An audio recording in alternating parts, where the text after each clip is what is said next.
ദൈവത്തിന് ഒന്നും അസാധ്യമല്ല. വിശുദ്ധ ലൂക്കായുടെ സുവിശേഷം 1:37. ഹെബ്രിയേൽ ദൂതൻ പരിശുദ്ധ അമ്മയോട് പറയുന്ന തിരുവചനമാണ്.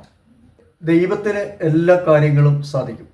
ഈ തിരുവചനം കേട്ട ഉടനെ പരിശുദ്ധ അമ്മ പറയുകയാണ്, ഇതാ കർത്താവിൻ്റെ ദാസി, അവിടുത്തെ വാക്ക് എന്നിൽ നിറവേറട്ടെ. വിശ്വാസത്തോടുകൂടി ദൈവകരങ്ങളിൽ സമർപ്പിക്കുകയാണ്. വിശ്വസിക്കുന്നവർക്ക് എല്ലാ കാര്യങ്ങളും സാധിക്കും.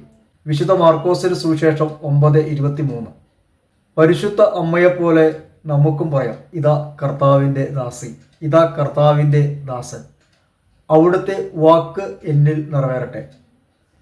സത്യമായും ദൈവത്തിൻ്റെ വാക്ക് സത്യമാണ്.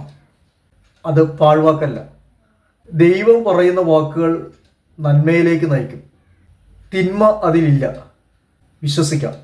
ദൈവം എല്ലാം നന്മയാക്കി മാറ്റും.